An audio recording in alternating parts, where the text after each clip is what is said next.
Hello friends, welcome back to my channel. ஒரு long வீடியோவில் உங்கள் எல்லாரையும் பார்க்குறதுல ரொம்ப ரொம்ப சந்தோஷங்க.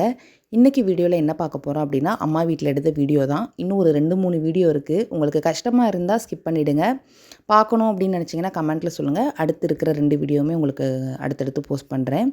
இந்த வீடியோ பார்த்தீங்கன்னா, நீங்கள் எல்லோரும் கேட்டிருந்தீங்க, அம்மாவோட வீட்டை ஒரு டைம் காட்டுமா அப்படின்னு சொல்லிட்டு. ரொம்ப குட்டியான வீடு தான், அதனால் இந்த வீடியோவில் கொஞ்சம் தெளிவாக காட்டியிருக்கேன். அப்படியே ஒரு விலாகாகவே இதை ஸ்டார்ட் பண்ணிக்கிறேன். அன்றைக்கி காலையில் எழுந்திரிச்சு அம்மா வந்து கிச்சனெல்லாம் நீட் பண்ணிகிட்டு இருந்தாங்க. ஏன்னா பயங்கர மழை, ஒரு 4-5 நாளாக கரண்ட்டே கிடையாது. அன்றைக்கி தான் கரண்ட் வந்துச்சு. சரி கொஞ்சம் க்ளீன் பண்ணி விட்டுறலாம். வீடு கூட்டுறது கூட பார்த்திங்கன்னா மெழுகுவர்த்தியோட அந்த வெளிச்சத்தில் தான் கூட்டுற மாதிரி இருக்குது. அதனால் கரண்ட் வந்த உடனே எல்லாம் க்ளீன் பண்ணி கூட்டி விட்டுறேன்னு சொல்லிட்டு கூட்டி விட்டுட்டு இருந்தாங்க. நானும் சைட் பை சைடாக வேலை பார்த்துட்டு இருந்தேன். ஃபஸ்ட்டு இந்த வீட்டை பற்றி சொல்லிடுறேன். இந்த வீட்டில் இதுக்கு முன்னாடி எங்கள் அம்மாவோட அம்மா அப்பா இருந்தாங்க. அதுக்கப்புறம் தான் எங்கள் அம்மா இந்த வீட்டுக்கு வந்தாங்க. எங்கள் அம்மாவும் இந்த வீட்டில் தான் பிறந்தாங்க, நானும் இந்த வீட்டில் தான் பிறந்தேன், என் பையனும் இந்த வீட்டில் தான் பிறந்தான். கிட்டத்தட்ட 3 தலைமுறையை பார்த்தது தான் இந்த வீடு. எஸ்டேட்காரங்களுக்கு வந்து இந்த மாதிரி லைன் வீடு வந்து அவங்க ரிட்டையர்ட் ஆகிற வரைக்கும் கொடுத்துருவாங்க. நம்ம இந்த எஸ்டேட்டில் பதிகிறதுலேருந்து ரிட்டையர்ட் ஆகி போகிற வரைக்கும் நம்ம இந்த வீடை சொந்த வீடு மாதிரி பயன்படுத்திக்கலாம். நமக்கு எது காம்பேக்டாக இருக்கும், நம்மளுடைய வீட்டை நம்மளால் எப்படி வச்சுக்க முடியுமோ அந்த அளவுக்கு நம்ம மாற்றி வச்சுக்கலாம். இந்த டைல்ஸ் எல்லாம் இந்த வீட்டில் நாங்கள் தான் ஒட்டியிருந்தோம். இது எங்களுடைய தேவைக்காக நாங்கள் பண்ணியிருக்கோம். நாங்கள் வீடு காலி பண்ணி போகும்போது இதெல்லாம் எடுத்துகிட்டு தான் நாங்கள் கம்பெனிக்கு மறுபடியும் கொடுப்போம். ஸோ நீங்கள் இப்போ பார்க்குற இடம் வந்து அடுப்படி தான். மேக்ஸிமம் வந்து அடுப்பில் தான் சமைப்பாங்க. சாப்பாடு, குழம்பு, கூட்டு, பொரியல் எல்லாமே அடுப்பில் தான் இருக்கும். எல்லா வேலையும் முடிச்சுட்டு ஒரு பானை தண்ணியை பிடிச்சி போட்டுட்டாங்க அப்படின்னா ஆட்டோமேட்டிக்காக தண்ணி சுட்டுகிட்டே இருக்கும். மூணாரை பொறுத்தவரையிலையும் எல்லார் வீட்லேயுமே இந்த மாதிரி அடுப்பில் தீ எரிஞ்சிட்டே தான் இருக்கும். 2 கட்டையை வச்சு விட்டுக்கிட்டிங்கன்னா அப்படியே எரிஞ்சிட்ருக்கும். அந்த ஹீட் இருந்தால் மட்டும்தான் வீட்டுக்குள்ளே இருக்க முடியும், இல்லைன்னா பயங்கரமாக குளிரும். ஒரு பிரதர் கேட்டிருந்தீங்க, பரனில் வந்து விறகெல்லாம் வச்சுருக்கிறீங்க, அந்த டஸ்ட்டெல்லாம் வந்து சமைக்கிற பாத்திரத்தில் விழுகாதா அப்படின்னு கேட்டிருந்தீங்க. பரண்டு அப்படிங்கிறது ஃபஸ்ட்டு ஒரு லேயர் கம்பு வச்சு அடுக்கியிருப்பாங்க. அதுக்கு மேலே வந்து அட்டை இருக்கு இல்லையா, பழைய அட்டை பெட்டி, அதை பிரித்து அடிச்சிருப்பாங்க. நிறைய பேர் சீலிங் கூட அடிச்சிருப்பாங்க பிளேடு வச்சு. நாங்கள் வந்து கிச்சனில் வந்து அட்டை அடித்து அதுக்கு மேலே வந்து அந்த ப்ளூ கலர் ஷீட் ஒட்டியிருக்கோம். அதனால் கண்டிப்பாக வந்து எந்த தூசியும் கீழே விழுகாது. அப்படியே க்ளீனிங் வேலை 1 பை 1 அம்மா பார்த்துட்ருக்குறாங்க. உங்களுக்கு வீடியோவில் பார்த்தாலே தெரியும். நீ எதுவும் வேலையும் பார்க்கலையா அப்படின்னு கேட்டுறாதீங்க. நான் வந்து ஊருக்கு போகிறதுனால என்னை எந்த வேலையுமே செய்ய விடலை. ஏன்னா ஊருக்கு போயிட்டேன்னா நீ அங்கே போய் எல்லா வேலையும் செய்யணும், அதனால் இன்றைக்கி ஒரு நாள் ஃபுல்லாக நீ ரெஸ்ட் எடுத்துக்கோ அப்படின்னு சொல்லிட்டாங்க. ஏன்னா இதுக்கு மறுநாள் வந்து நான் ஊருக்கு கிளம்பிட்டேன். அன்றைக்கே பேக்கிங்கும் பண்ணிகிட்டு இருந்தேன். கிச்சன் வீட்டில் ஒரு பக்கம் அடுப்பு இருக்கும், ஒரு பக்கம் பார்த்திங்கன்னா கேஸ் அடுப்பு வச்சுருப்போம். அதை வந்து மர டேபிள் இருக்கும் இல்லையா, அதில் தான் வச்சுருக்கோம். ஒரு சிஸ்டர் கேட்டிருந்தீங்க, எப்படி இது சேஃப்டியாக வச்சுருக்கீங்க அப்படின்னு. கேஸ் அடுப்பு யூஸ் பண்ணுறது வந்து ரொம்ப ரேர் தான், அதனால் வந்து பிரச்சனை கிடையாது. ரொம்ப சேஃப்டியாக தான் யூஸ் பண்ணுவாங்க. காலைல 8 மணிக்கு வேலைக்கு போகும்போதே கேஸ் அடுப்பில் கீழே சிலிண்டரில் ஆஃப் பண்ணுற சுவிட்செல்லாம் இருக்குல்ல, அதெல்லாம் ஆஃப் பண்ணி விட்டுட்டு தான் போவாங்க. இண்டக்ஷன் யூஸ் பண்ணுறது மட்டும் கொஞ்சம் கேர்ஃபுல்லாக யூஸ் பண்ணணும் அப்படின்னு சொல்லுவாங்க. மற்றபடி எல்லாம் சேஃப்டியாக தான் இருப்பாங்க. ஒரு பக்கம் அப்படியே க்ளீனிங் வேலை நடந்துகிட்ருக்குது. இந்த மாதிரி தான் கேஸ் அடுப்பு வந்து செட் பண்ணியிருக்கோம். உங்களுக்கு வீடியோவில் பார்த்தாலே தெரியும். அதுக்கு பக்கத்தில் பார்த்திங்கன்னா குட்டியாக ஒரு ஜன்னல் இருக்குது.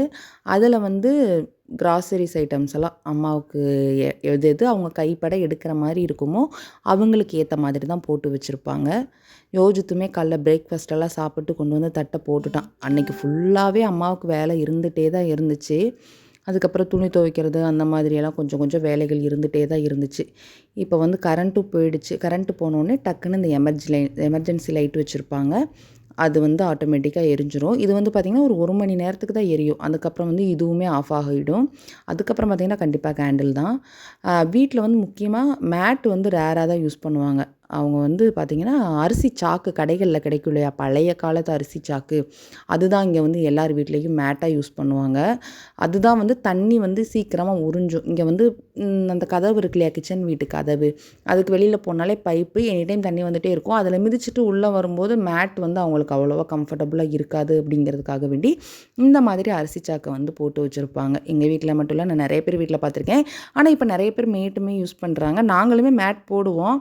அது வந்து அந்த பெரிய வீட்டில் மட்டும் மேட் போடுவோம். இதை வந்து கிச்சன் தான் சொல்லுவோம். இதுக்கு அடுத்து இருக்கிற ரூமை வந்து பார்த்திங்கன்னா பெரிய வீடுன்னு சொல்லுவோம். அதுக்கு அடுத்து இருக்கிற ரூமை பார்த்திங்கன்னா காம்பரான்னு சொல்லுவோம். எஸ்டேட்டில் இருக்கிறவங்களுக்கு தெரியும். இது வந்து எங்கள் அத்தை, அவங்க அப்போ தான் வந்தாங்க. என்னை இது வரைக்கும் நீ வீடியோவில் காட்டவே மாட்டேங்கிறேன்னு சொன்னாங்க. ஆனால் நிறைய வீடியோவில் நீங்கள் பார்த்துருப்பீங்க. உங்களுக்கு ஒன்ஸ் வந்து ஓவரால் கிச்சனை வந்து காட்டுறேன். இப்படி தான் இருக்கும். அம்மா வந்து சூப்பராக நீட் பண்ணி வச்சுருக்குறாங்க. அதுக்கப்புறம் அந்த அரிசி பெட்டியை பற்றி சொல்லாமல் விட்டுட்டேன். அரிசி பெட்டி வந்து அம்மாவோட சீதனம். இப்போ தான் பீரோ அந்த மாதிரியெல்லாம் அவங்கெல்லாம் கல்யாணம் பண்ணிட்டு வரும்போது பார்த்திங்கன்னா எல்லாருக்கும் கண்டிப்பாக வந்து அரிசி பெட்டி கொடுத்துருவாங்க. அன்னைக்கு எஸ்டேட்டில் லீவாக இருந்ததுனால அம்மா அப்பா 2 பேருமே வீட்டில் தான் இருந்தாங்க. அதனால தான் 2 பேருமே இந்த வீடியோவில் வருவாங்க. பாத்திரம் அடுக்கி வைக்கிறதுக்கு இந்த ஷெல்ஃப் எல்லாமே பார்த்திங்கன்னா வுட்டில் நாங்கள் தான் ரெடி பண்ணி அப்படி அரேஞ்ச் பண்ணி வச்சுருக்கோம். கரெக்டாக பைப்புக்கு மேலே இருக்கணும் அப்படிங்கிறதுக்காக வேண்டி. அப்புறம் நிறைய பேர் கேட்டிங்க, பூச்சியெல்லாம் வராதா, பாம்பெல்லாம் வீட்டுக்கு வராதா அப்படின்னு. வராது, மேக்ஸிமம் யார் வீட்டுக்கு வராது. எனக்கு தெரிஞ்சு 1, 2 பேர் வீட்டுக்கு வரும். ஆனால் எங்கள் வீட்டில் இது வரைக்கும் நான் பார்த்ததில்ல. கிச்சன் வந்து இந்த மாதிரி தான் இருக்குது. உங்களுக்கு அரிசி பெட்டியை கூட ஓப்பன் பண்ணி காட்டுறேன். எனக்கு இந்த அரிசி பெட்டி ரொம்ப பிடிக்கும். ஆனால் நம்ம போயெல்லாம் இதை கரெக்டாக இவங்க யூஸ் பண்ணுற மாதிரிலாம் நம்ம யூஸ் பண்ணிக்க மாட்டோம். உங்களுக்கு வீடியோவில் பார்க்குற மாதிரி எப்பயும் அடுப்பில் தீ எரிஞ்சிட்டே இருக்கும். நல்லா தொடச்சி விட்டுட்டு அடுப்பில் வந்து அம்மா தீ போட்டு விட்டுருக்குறாங்க. கிச்சன் வந்து இந்த மாதிரி தான் இருக்கும். ரொம்ப காம்பேக்டாக, ரொம்ப சிம்பிளாக இருக்கும். எத்தனை பேருக்கு பிடிச்சிருக்கு அப்படிங்கிறத மறக்காமல் கமெண்ட்டில் சொல்லுங்கள். அதுக்கப்புறம் ஒரு சிஸ்டர் கேட்டாங்க, சிஸ்டர் ஏன் எஸ்டேட்டில் எல்லார் வீட்லேயும் இந்த ப்ளூ கலர் பெயிண்ட் வந்து அடிக்கிறீங்க அப்படின்னு. எனக்கே தெரியல. எல்லார் வீட்லேயும் ப்ளூ கலர் இருக்கிறதுனால பார்க்கும்போது நல்லா இருக்குது. ஸோ அந்த லைட்டிங்குக்குமே நல்லாயிருக்கும். அதனால் வந்து ப்ளூ கலர் பெயிண்ட் அடிச்சிருக்காங்க. இன்னொரு சிஸ்டர் கேட்டிங்க, எனக்கு தெரிஞ்ச அவங்க ஊட்டியிலேருந்து தான், கோத்தகிரியிலேருந்து எனக்கு கமெண்ட் பண்ணியிருந்தாங்க. சிஸ்டர், நாங்களும் உங்களை மாதிரி லைன் வீட்டில் தான் இருக்கிறோம். ஆனால் இது வரைக்கும் ஒரு ஃபோட்டோ எடுத்து அப்லோட் பண்ணுறது கூட யோசிச்சுருக்கேன். ஏன்னா நம்ம பேக்ரவுண்ட் நம்ம வீடு தெரிஞ்சிரும் அப்படின்னு. ஆனால் நீங்கள் வந்து உங்கள் வீட்டவே காட்டுறீங்க, நீங்கள் இருக்கிற இடத்துலேருந்து வீடியோவே போடுறீங்க அப்படின்னு. என்ன தான் கோயம்புத்தூரில் வேலை செய்கிறோம், கோயம்புத்தூரில் இருக்கிறோம், கோயம்புத்தூரில் செட்டில் ஆகிட்டோம் அப்படிங்கிற ஒரு பக்கம் இருந்தாலும், நம்மளுடைய அடையாளமே நம்மளுடைய ஊர் தான், நம்மளுடைய சொந்த ஊர் தான். எங்களுடைய அடையாளமே இந்த டீ எஸ்டேட்டு தான். நாங்கள் இங்கே வந்து இருக்க முடியல அப்படிங்கிற மாதிரி இருந்தாலும் எங்களுடைய அடையாளம் பார்த்திங்கன்னா டீ எஸ்டேட்டு தான். அப்பா அம்மா 2 பேருமே டீ எஸ்டேட்டில் வேலை பார்க்குறாங்க. இந்த வேலை பார்த்து தான் எங்களை படிக்க வச்சாங்க. மேபி கொஞ்சம் படித்ததுனாலயா இல்லை வெளியூருக்கு வந்து இருந்து பழகுனதுனாலயா என்னங்கிறது தெரியல, எங்களை வந்து எஸ்டேட்டில் வேலை செய்கிறதுக்கு அலோவ் பண்ண மாட்டேங்கிறாங்க. வேண்டாம், எங்களோட முடியட்டும், இந்த கஷ்டம்லாம் நீங்கள் வந்து வேலை செய்யாதீங்க அப்படிங்கிற மாதிரி சொல்லுவாங்க. அடுத்து வந்து பார்த்திங்கன்னா பெரிய வீட்டுக்கு வந்துட்டோம். இதுதான் பெரிய வீடு. இதில் 2 கட்டில், ஒரு பீரோ, ஒரு டேபிள் இருக்கும், ஃப்ரிட்ஜ் இருக்கும். இந்த குளிருக்கு ஏன் ஃப்ரிட்ஜுன்னு கேட்டிங்க, அந்த ஃப்ரிட்ஜ் வந்து ரிப்பேர். எங்கள் அம்மா வந்து அதை ஸ்டோர் ரூம் மாதிரி யூஸ் பண்ணிகிட்டு இருக்கிறாங்க. எல்லார் வீட்லேயுமே பஞ்சுன்னு கம்பளி வச்சுருப்பாங்க. இங்கே இருக்கிற குளிருக்கெல்லாம் இந்த கம்பளி தான் வந்து ரொம்ப கம்ஃபர்டபுளாக இருக்கும். உங்களுக்கு வீடியோவில் பார்க்குற மாதிரி தான் இருக்குது. ஃப்ரிட்ஜு வந்து நார்மலாக நாங்கள் யூஸ் பண்ணுறதில்ல. இது வந்து ஒரு ஸ்டோர் ரூமாக தான். அதில் பொருட்கள்லாம் போட்டு வச்சுருக்காங்க. இந்த ஒரு பீரோ வச்சுருக்காங்க. வீடு வந்து உங்களுக்கு பத்துமா அப்படின்லாம் கேட்டிருந்தீங்க. எங்களுக்கு ரொம்பவே காம்பேக்டாக இருக்கிறதுனால பிரச்சனையே இல்லை. ரொம்ப ரொம்ப பிடிச்ச பிளேஸ் இந்த பிளேஸ் தான். இந்த மாதிரி வந்து இங்கே இருக்கும். இங்கே வந்து பார்த்திங்கன்னா சீலிங் அடிச்சிருக்கோம். பெரிய வீட்டில் வந்து சீலிங் அடிச்சிருக்கோம். ரொம்ப பேர் நல்லா நீட்டாக வச்சுருக்கீங்க அப்படின்னு சொன்னாங்க. நாங்கள் வந்ததுனால கொஞ்சம் குப்பையாக தான் இருக்கும். எங்கள் அம்மா அப்பா 2 பேர் மட்டும்தான் இருக்கிறதுனால பிரச்சனையே இல்லை. அவங்க எப்பயுமே நீட்டாக தான் வச்சுருப்பாங்க. யோஜித்து இருக்கிறதுனால அங்கங்கே கொஞ்சம் குப்பையாக கசகசன்னு தான் போட்டு வச்சுருப்பான். இந்த ரூமுக்கு அப்புறம் இருக்கிறது வந்து காம்பரா.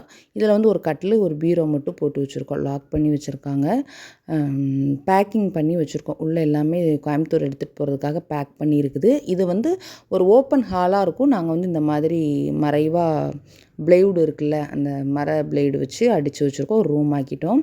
உள்ளே ஒரு கட்டில், ஒரு பீரோ, கொஞ்சம் யூஸ் பண்ணாத திங்ஸ் எல்லாம் கொஞ்சம் வச்சுருப்பாங்க. இது வந்து கோயம்புத்தூர் கொண்டு போகிறதுக்காக வந்து எல்லாம் பேக்கிங்கில் இருக்குது. இந்த அளவு தான் வீடு இருக்கும்.